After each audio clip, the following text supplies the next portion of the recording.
Welcome to Sunspots, where we explore the many ways that the Holy Spirit is working in the people, places, ministries, and missions on the surface of the sun.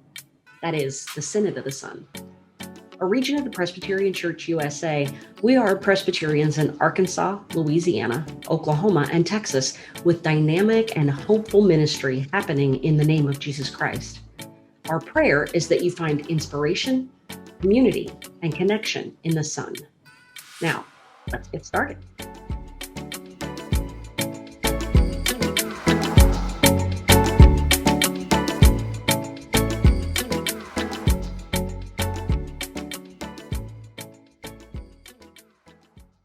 Today, I'm talking with the Reverend Scott Campbell. Scott answered the call to ministry after a successful career in human resources. He served as the pastor of Grace Presbyterian Church in Lubbock, Texas, for 10 years, just down the hall from the presbytery office, where he now serves as the Executive Presbyter for Palo Duro Presbytery. All of this while working on his doctorate in ministry at Austin Presbyterian Theological Seminary. Scott opens up with me about his new role and ways that the congregation stepped up during the pandemic. I had so much fun getting to know him better. I'm sure you will too. So why don't we start with your story? Okay. You were just telling me a story of your youth about the way that you grew up, but tell us your story. Well, I was reared in Big Spring, Texas on an Air Force base. And my dad was from the Air Force, but I lived in the same home all the years I was reared there. And I'm very proud to be from there. I got an outstanding education between the base and the multicultural influence of everyone coming there to the base. You had these magnificent men being trained to be pilots in Vietnam. Mm. And I think the story I was telling you earlier is every night before I would go to bed, I'd have to polish my black leather shoes with excellence, and every morning my dad had to be able to bounce a quarter or $50 off my bed. Mm. And it wasn't a thing of treachery. It was a thing of joy. And out of that, I think I tried to instill a sense of excellence in even the smallest details. But with the Vietnam War, I have all these memories where my best friends would be tapped on their shoulder in the middle of class, and they will have heard that their father was killed in Vietnam, and I would never see that friend again. Mm-hmm. And so we had this roving set of families in our community who all of a sudden would have devastating news or would be called to another base and left. I think that's part of my sense of pastoral care that began even then. Yeah. And because it's the Permian Basin and oil and the rise and fall of the oil price, but we had excellent education, and I'm a graduate of the University of Texas. I spent 25 years or so in high tech and second career minister through Austin Seminary. Worked like everyone who would like to. I took several roles as a chaplain in Austin through both the St. David's Network and the Seton Network, and had been misdiagnosed with MS. I just had a prayer with my wife, and we decided, could we do something than what was comfortable? We lived in downtown Austin. We loved it. Been there almost 30 years, maybe 31. And I put my PIF out, and within an hour I had a call, and with 1 month I was in Lubbock, Texas. Wow. And I was with Grace Presbyterian for shy 10 years. Mm-hmm. And I've been in this role shy 3. Can you believe it?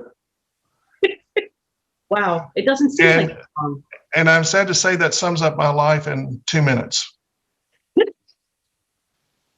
What made you want to be the Presbyterian leader? What made you want to take that leap? Let me have a big swig of coffee. Are we being really honest on this call? Well, sure. I hope so. Well, it's one thing to be honest. It's another thing to put your vulnerability on the line for others to hear. But I think that's what we're doing. Mm-hmm. Well, the quick answer is I was called and I really thought about it, and I fell into a prayerful dialogue. Could I? Because my previous experience with presbytery work was very disheartening during the schism. Mm-hmm. And I was ashamed of what some of the things in dialogue and fights. And I was very shy to share what I had heard at presbytery with the church I served alongside. But this startling thing about our faith tradition that I hold so high is that the representatives, they're elected from the pews, serve the church for Christ alongside one another. And I really fell into the higher calling, the highest calling that the presbytery and the synod and the GA can be. And so also I had a rigorous Easter one year as minister. And I think that's when all ministers reassess their call. They have a long Easter nap. And this is a note for all PNCs. And ministers have to reassess their call, their ministry, their future, and the churches. And several people had surrounded me, and I thought about it, and it was hard. It's one of the hardest things I've ever done is to leave that church relationship, which it was like I still have scar tissue from it. I love them so much. One moment I want to give them my kidney, and the next I have to separate myself from them and stay away so the new minister can be successful. That has been a very hard thing. But here we are. And a lot of my background at my first career was conflict resolution. Mm-hmm. And I had served as a corporate terminator and pastor, for lack of a better phrase. And that's one thing that had led me to seminary. I use those skills as an executive presbyter. On a daily basis, I'm imagining. Yeah. And it's about praising. It's about assessing. It's about how can we support this church more? How can we get out of the way for them to be successful? Mm-hmm. How can we love them? So much of what we do, I don't think we talk about enough. And so they may just, churches often may see us for draconian things, but we do 99% of what we do are very loving things to make sure the session and the minister are very successful. So when you say we, you're referring to the presbytery. I'm referring to the presbytery, but I'm also referring to the synod. I'm always kind of humbled by the quiet things the synod does.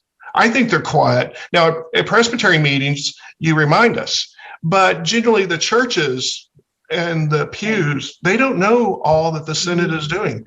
They certainly don't always know what the presbytery is doing. Our presbyters, if I could be so balanced in feedback, mm-hmm. They are not good at relaying information to the pews about all the good work, the missional, the connectional, the lifting up, the love, mm-hmm. the grants, the hard work that we do.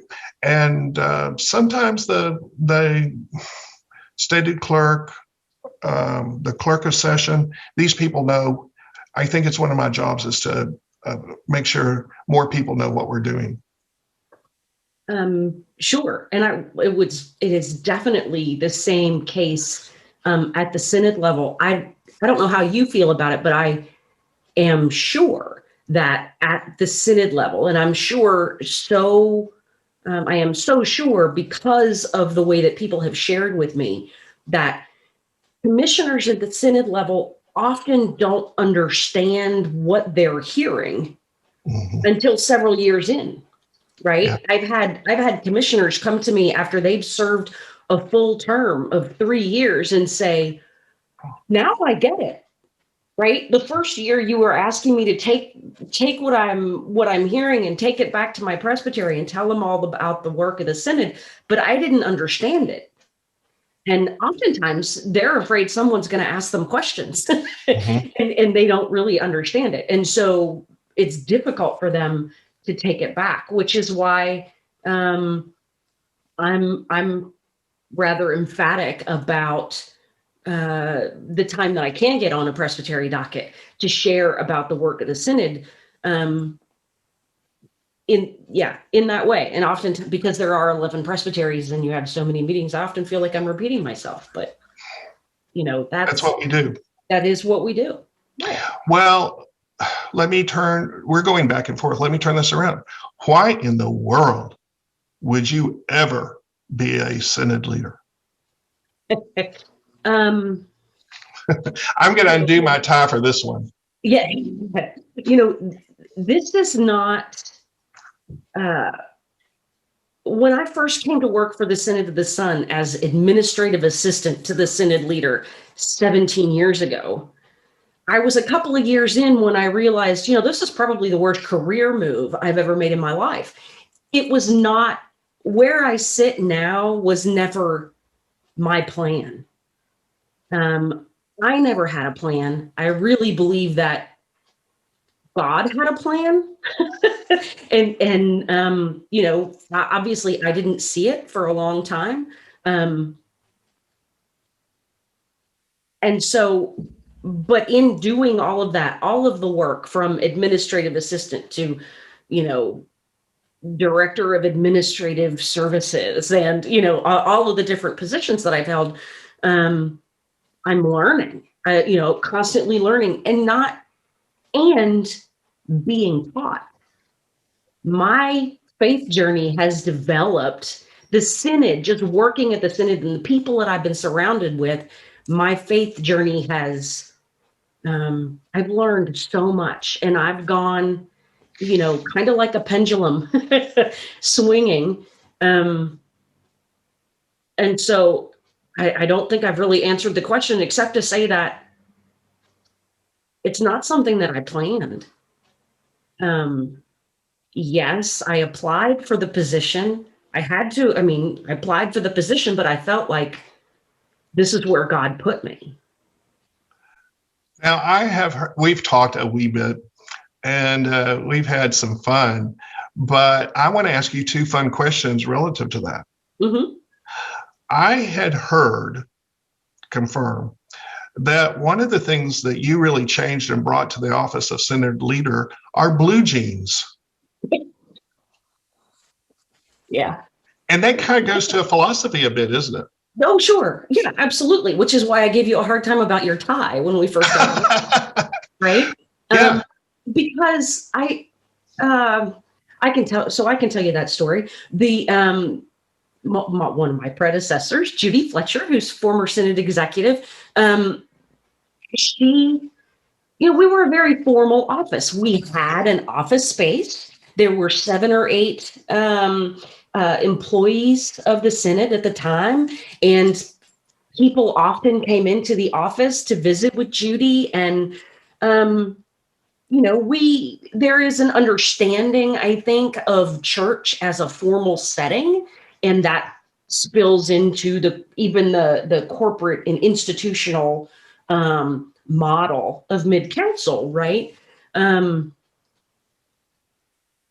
I used to wear jeans to the office, and Judy would get very mad at me. She would get very mad at me. And at one point she said, "No blue jeans in the office." And so I wore black jeans. Because people weren't coming to see me. And I really feel like it's a level thing, right? I mean, I came into the church in West Texas, in your presbytery, in Palo Duro Presbytery. And not a lot of people wear ties on a regular basis in Abilene, Texas. It's a very, casual kind of place. Yeah. And I really think that the church is in a different place now than the formal institutional traditional model. So yeah, and like most people, I'm wearing leggings right now, so you can't see them, but yes, we're zooming. Well, because we are talking about Palo Duro Presbytery a wee bit. I love it that one of our commissioned pastors, who never could have seen herself as a commissioned pastor, the superlative Sarah Corey, recruited you way back when to be Sunday school teacher. Give me a little story there. I think that is really special. It was like a letter from Ed McMahon. So, I came into Westminster Presbyterian Church in Abilene in 1997, 98, somewhere around there. And my daughter would have been, I guess, that would have been, no, probably more like around 96. Anyway, I had a young daughter. I was really new to church. I mean, I hadn't been a member of a church or even a regular attender of a church most of my life. And we came into membership in that church, and I got a letter from Sarah Corey in the mail that was like handwritten it was like winning the lottery from like Ed McMahon showing up at my doorstep kind of thing. You get to be a Sunday school teacher. And that was like, wow, I get to be a Sunday school teacher. So I did, because I didn't know it was a choice. It was a gift given to me by Sarah. It is a gift. It is a gift. Some people don't see it. And it was given to me by Sarah Corey, and I will never forget that. Never forget that. I think we need to retell that story, especially here in Palo Duro. Well, let me ask you one more question, then you can ask some questions. I hear you have a grandchildren? Yeah. Tell us about. I don't think we know this about you. I want to know more. Yeah, one grandson. That young daughter that I just spoke about in that Sunday school classroom is now a mom. And my grandson he'll be 5 in November. His initials are BMW. And so I call him Beamer. Aw, that is lovely.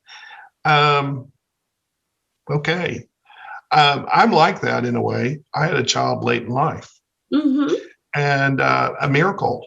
And we are just too much in love. And she just graduated, right? She just graduated, and we're trying to learn already ways to let go. She starts at Austin College in Sherman in the fall. So we're on opposite ends of the children. Yeah. But I think we're about the same on years of experience in this good old life of ours. Yeah. And so you're always a piece of parental advice. When you discover how to let go, it will not be long before you have to discover how to let them back in. Okay. Right. It can be just, for me anyway, it was re-entry was difficult. Is that like the Thanksgiving after the first year of? Yeah, something like that. So that first time back home is hard. I'm hearing this and I'm taking notes. Okay. One of the questions, if we go back to what we do, and I think when I'm asked what I do, I often say 3 things. We want to do everything to promote healthy churches. Right. And then the office of the presbytery often deals with 411 calls and 911 calls. When you answer that question as synod leader, what do you do? What do you do? What's your typical day? Oh, there is no typical day.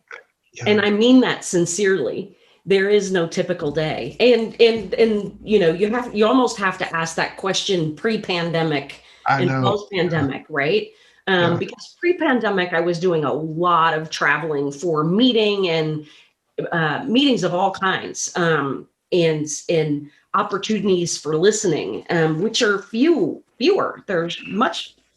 Can you hear the dog? Sorry. There are much fewer opportunities for listening now, but here's what I do. I listen. And I listen to what's spoken and what is unspoken from the presbytery level. And I work to support presbytery leaders and not just the individuals, but the presbyteries themselves. I assist with searches for presbytery leadership. I answer questions about stated clerk questions about judicial process and how to help people through systems, administer a grants program, a robust grants and scholarships program from the synod, connecting people and passions is a lot of what I do. But a lot of what I do is based on listening. How do you describe, what does your day look like? Because, I mean, what does that look like to you? Well, I would mirror that almost completely. I see my role as the pastor of the churches and pastor of the pastors. There's a few times where it's hard to be the pastor of the pastor because there might be conflict. And you try to be a non-anxious presence and listen. And also to a lot of times, especially the pandemic, I've gotten a multitude of calls on, we're meeting too soon, we're meeting too late, why are we not meeting? And so forth. And almost always I start with the question, well, what has your session decided? Or have you spoken to your session? And really reaffirm what it means to be Presbyterian, to be co-leaders with the minister as representation of the pews, and to follow that process. When we hear what it means to be Presbyterian, it's very affirming of our freedom and our responsibility. And so oftentimes it's guiding others to do the due diligence of leading that local congregation. I love that. I love that because I've sort of seen that as, my own part of my own calling is an opportunity to flip what people see as a hierarchy of the church, where synod and presbyteries are down here and the congregations are up here, right? And because we are in support of the congregations and the pastors but that is the church, right? And so I love the way you put that. I think one thing a minister asked me, well, what is the hardest thing that I do? And it is I'll say this for me, I fall in love with these churches. And on a bad day, I want to give them my piff. And I just fall in love with them. And I want to go, and I have learned this member or that member, and I know their hopes and dreams and foibles, and I want to reach out to them and be their pastor. But I have to say no. I have to get out of the way and let their minister be their minister, or their session be their session, and lift them up from behind. Pray for them. I will offer to be that one preacher when they have exhausted their list, perhaps. But it is a hard thing to get out of the way so that church can stand on their own and be very successful, whether that be with the minister or a PNC or the session. It is a hard thing. I have to fight really very hard not to be the supply preacher. And I have a lot of people like you tell me, don't do that. Right? I say that out of love and support for you as a Presbyterian leader. And by the way, I don't want to go on line on record and say, you've been very supportive of Palo Duro, and you've been very supportive of me. And there's been a few times where you were God sent and you had no idea. I hope you've been enjoying this episode of Sunspots. Most of us, especially in these times, need to hear more about the work of the Spirit. It could be by your local pastor, youth director, or elder, your presbytery, or any ministry context. Send us that good news at sunspots@synodsun.org. And now, back to the show. What is maybe the greatest mistake you've made that I can learn from you and the rest of us who are listening? Oh, man. Maybe not the greatest, but one we can learn from. One that we can learn from. I honestly, Scott, I'm not sure I have a good answer for that. Not because I don't make mistakes, but because there's so many to choose from. I think as much as I talk about failing fast and failing forward and being willing to move, sometimes I want to move too quickly and not think things through. You're very goal-oriented. Yeah, well, as an Enneagram 3, for those who know the Enneagram, as an Enneagram 3, I am very goal-oriented and I'm very process-oriented. And so, I think sometimes I want to act more quickly than what I should. And yet, sometimes there are big audacious goals, that maybe I should have been willing to push more sooner. One of those would be like the communication services plan. That was something that I'd talked about it a few times, and a group at the synod finally said, okay, just do it. Just do it.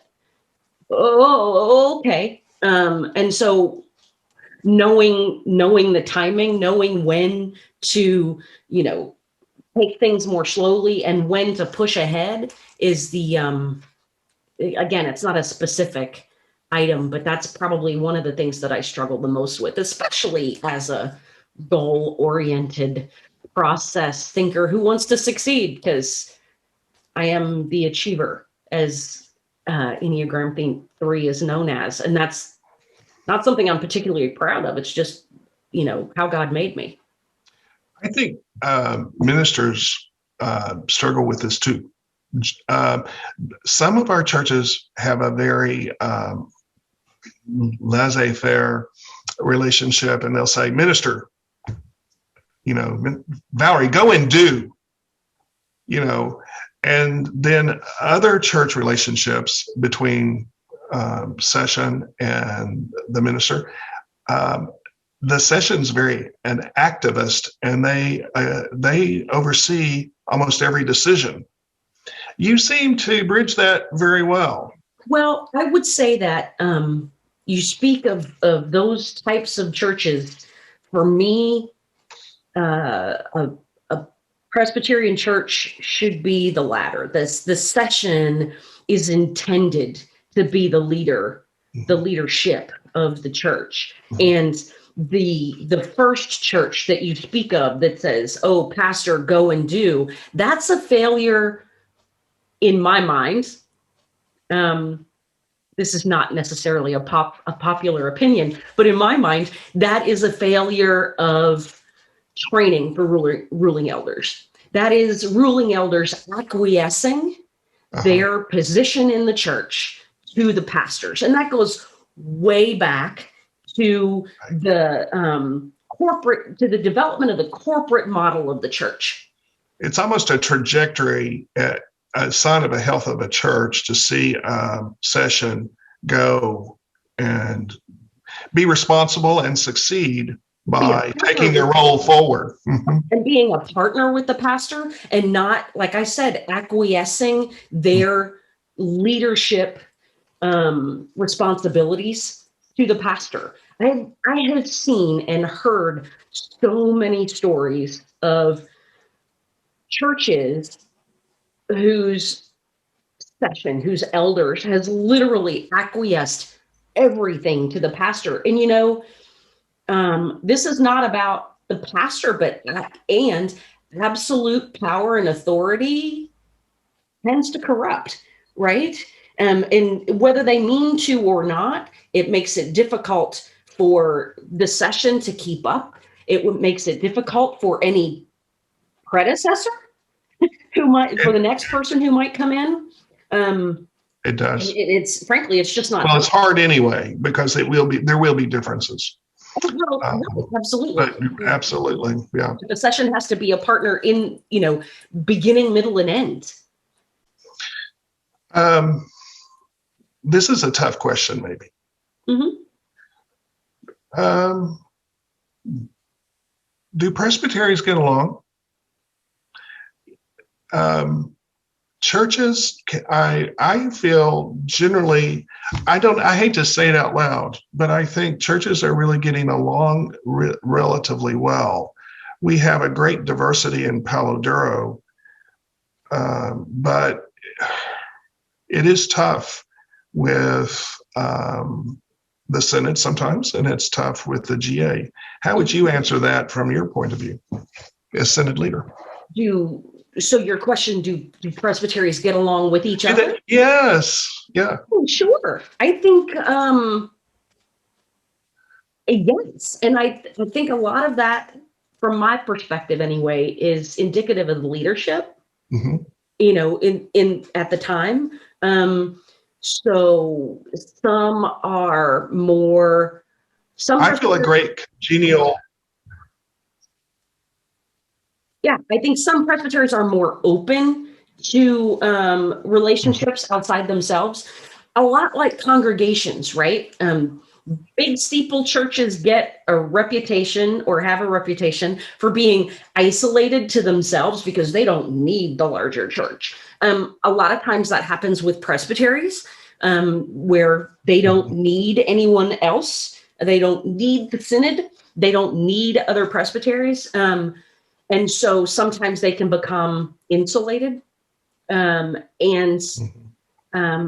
But I feel like that's changing, because it's an understanding of, we may not need you, but we can be helpful to you. We do need each other, as colleagues, as friends, as brothers and siblings in Christ. We need one another. And so, yeah, I think that at least the presbyteries within the Synod of the Son, there is a stronger relationship between them now than I think there has been in a long time. That's what I understand. I feel a great congeniality. I feel like I can pick up the bat phone and call any of the EPs generally, and they would not stop at returning my call as soon as they could, to offer an experience, a bit of information. And I think those relationships, I feel that now. Yeah, those relationships have grown deeper, I think, through some of the last couple of years, especially the pandemic. Y'all, the EP4 meeting every week has made a big difference, because we've taken some concentrations and done some learnings together that I think have deepened those relationships. I think that's been really well. Right now, we're dealing with flooding and ongoing PDA issues, PDR, disaster relief issues in South Louisiana, and I'm talking to people like Nanette, and my heart just goes out to. We were talking about sulfur this last week, and I'm thinking, what can we do in dry Lubbock, Texas, to help Leslie and Nanette? And so I feel a great connection to them, and they're in South Louisiana. I really think that about all of our churches in Synod of the Son, and I feel very close to them.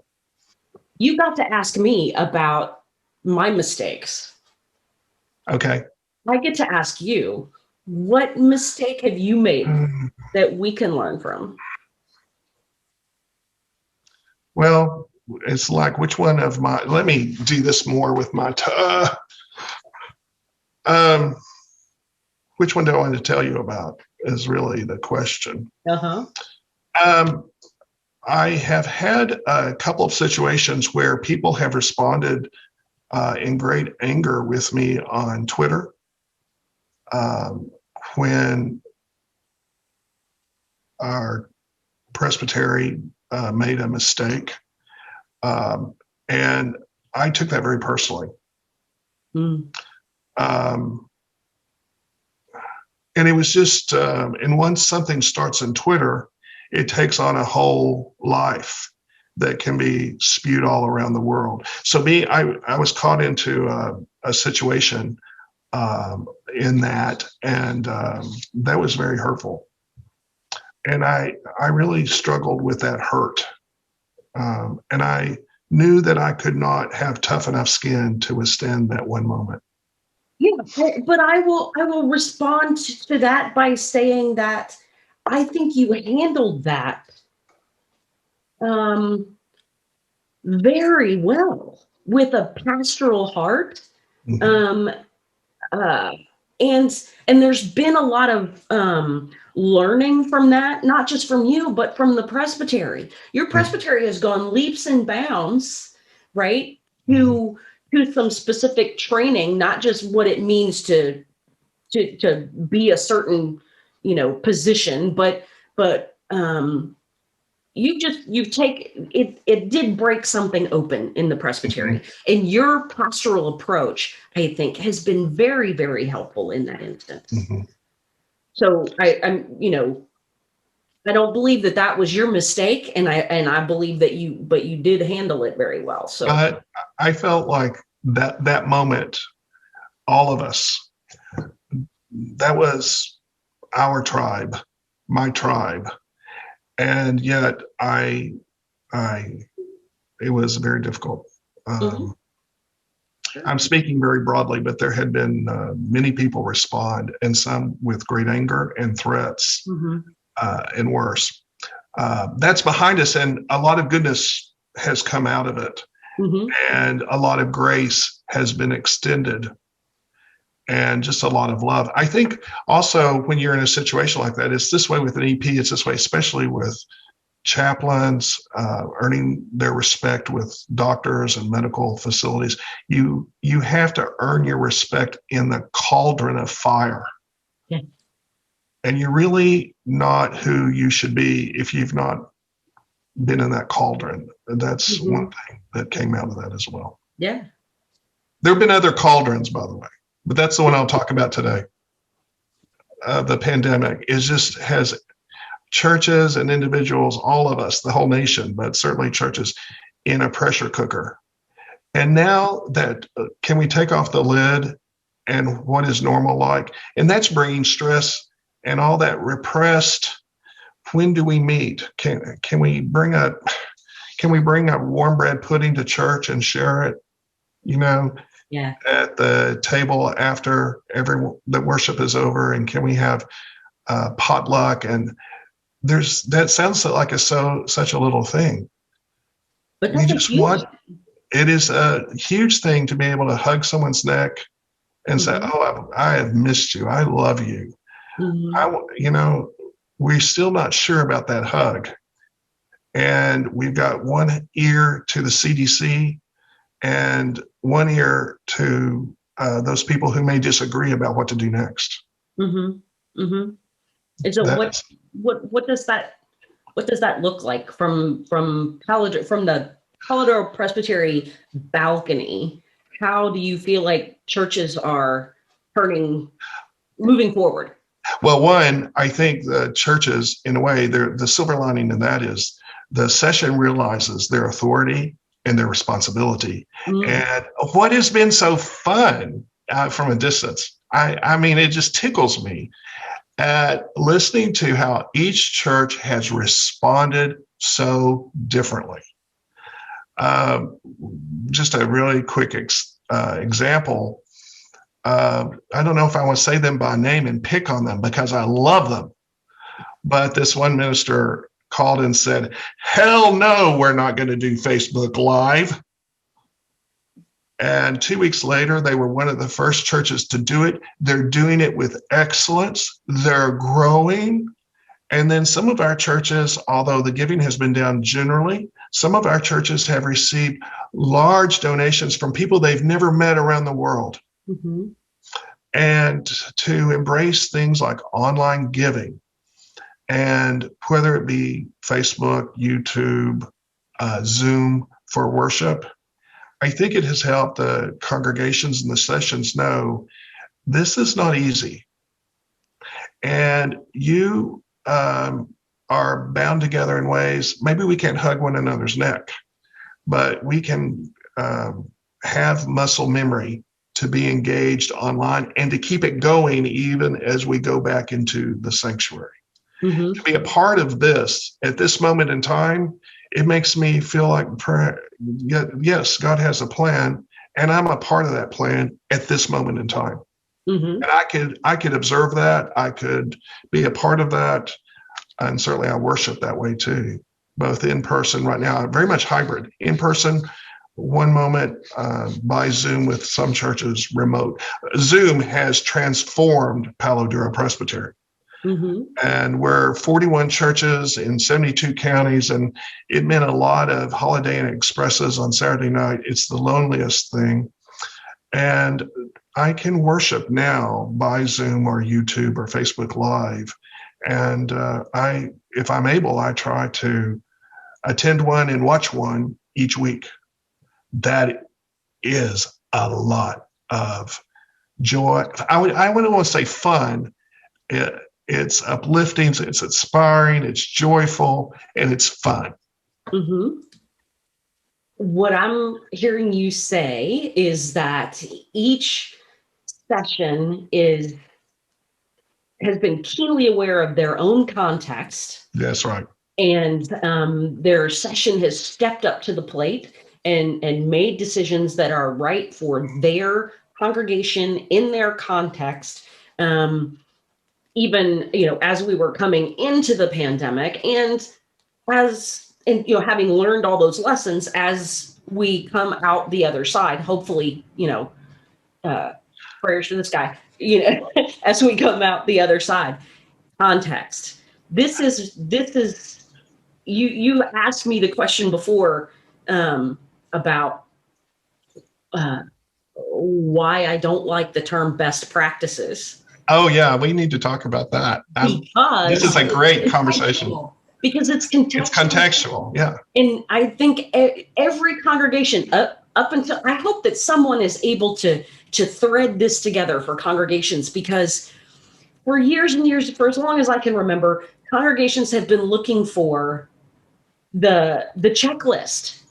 How do we grow? How do we get people? How do we do, they just want the checklist. They don't want what's specific to their congregation. They want best practices. That's a checklist that they can check off.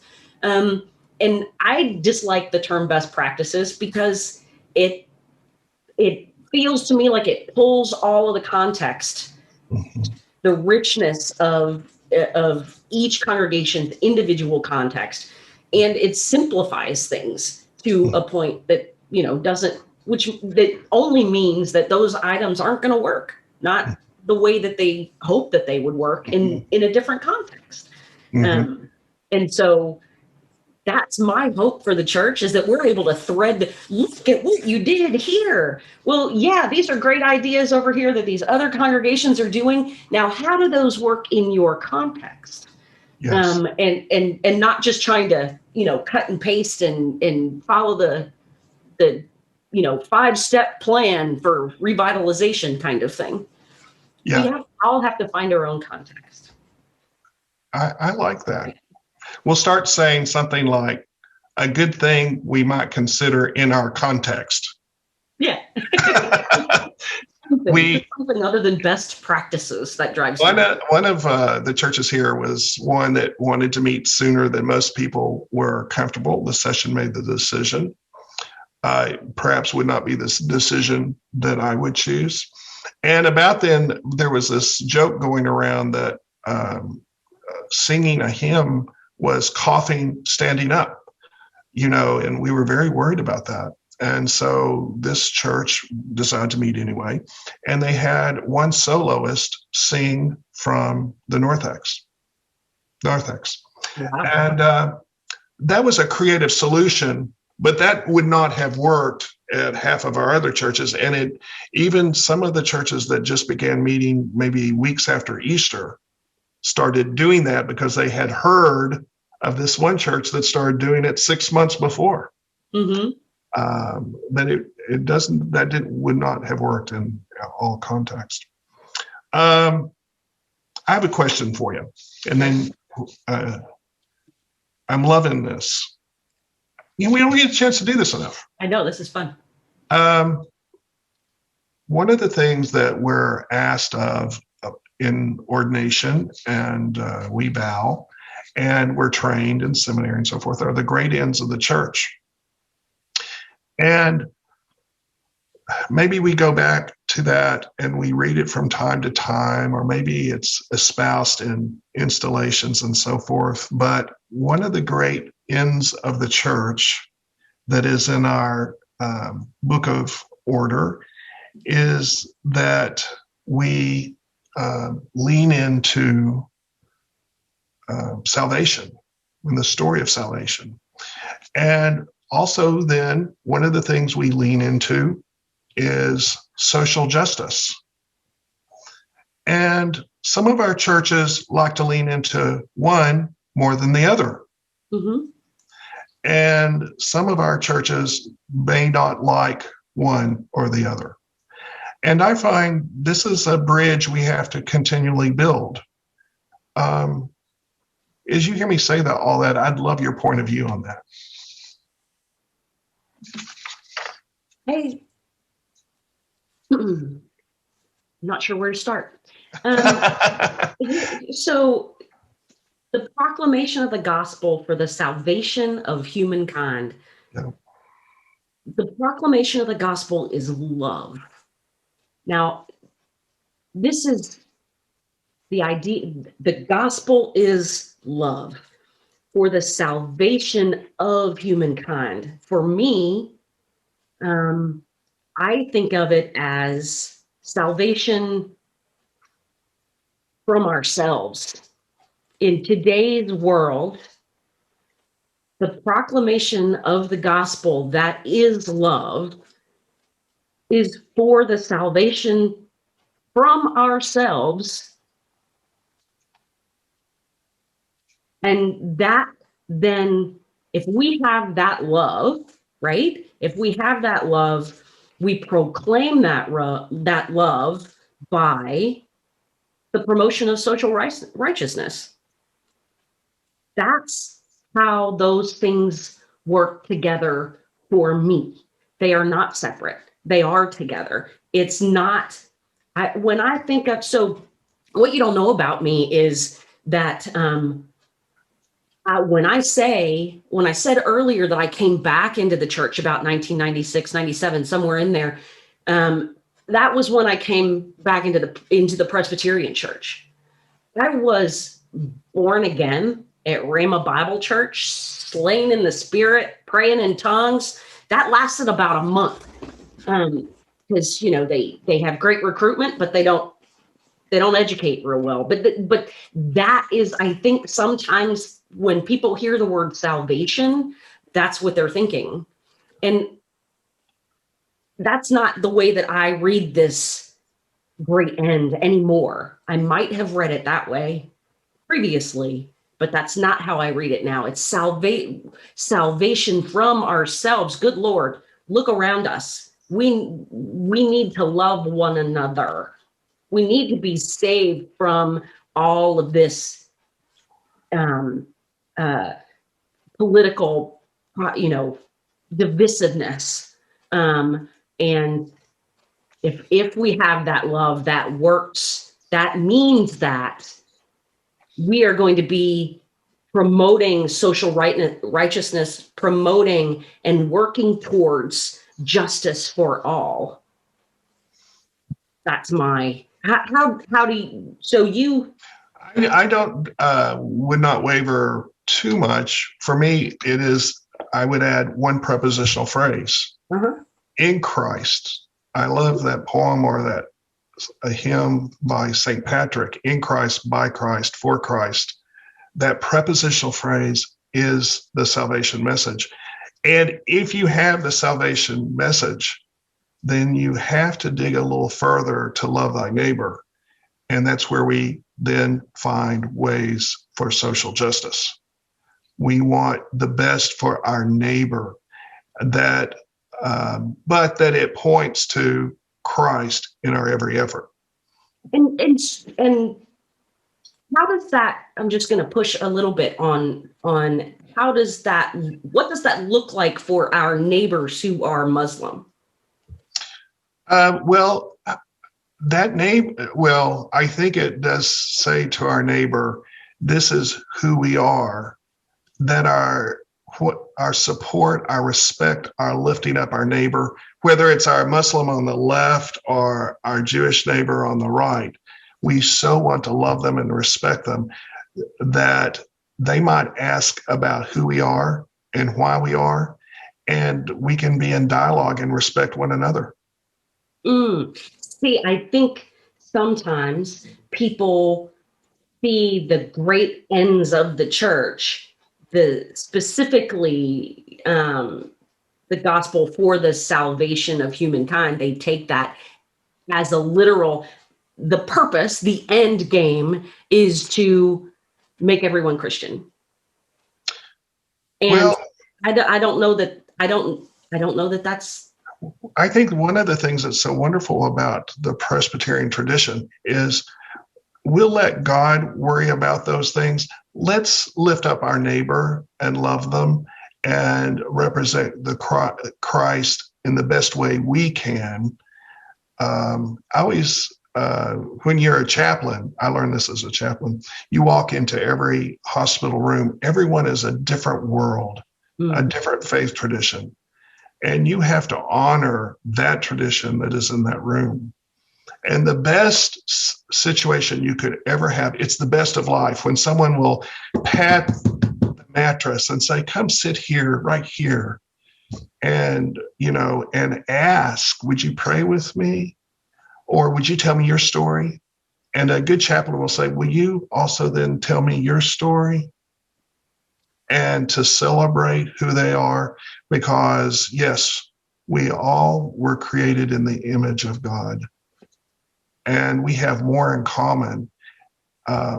So that's how I find unity in the salvation message, in the social justice message. Mm-hmm. But we seem to not see one coming out of the other sometimes, and that creates conflict in our very own church and our very own tradition.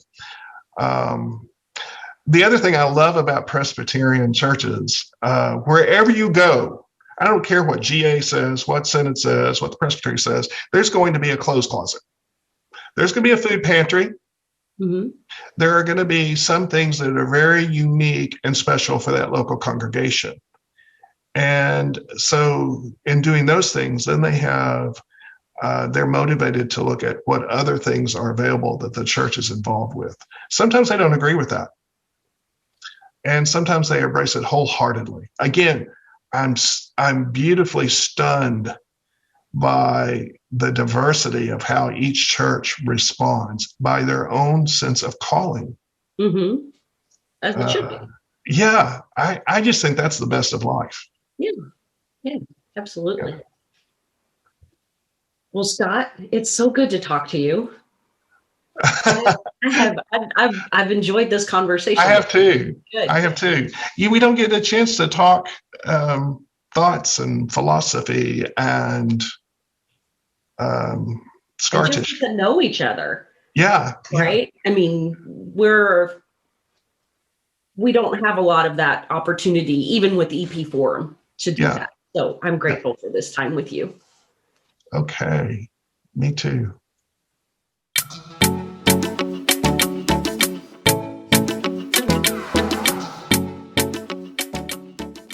In the Synod of the Son, we believe when we work together across boundaries, we make visible the good news and find wholeness as the body of Christ.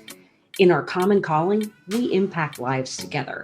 So let's remember to connect with, equip, and empower one another in the name of Jesus Christ, today and every day.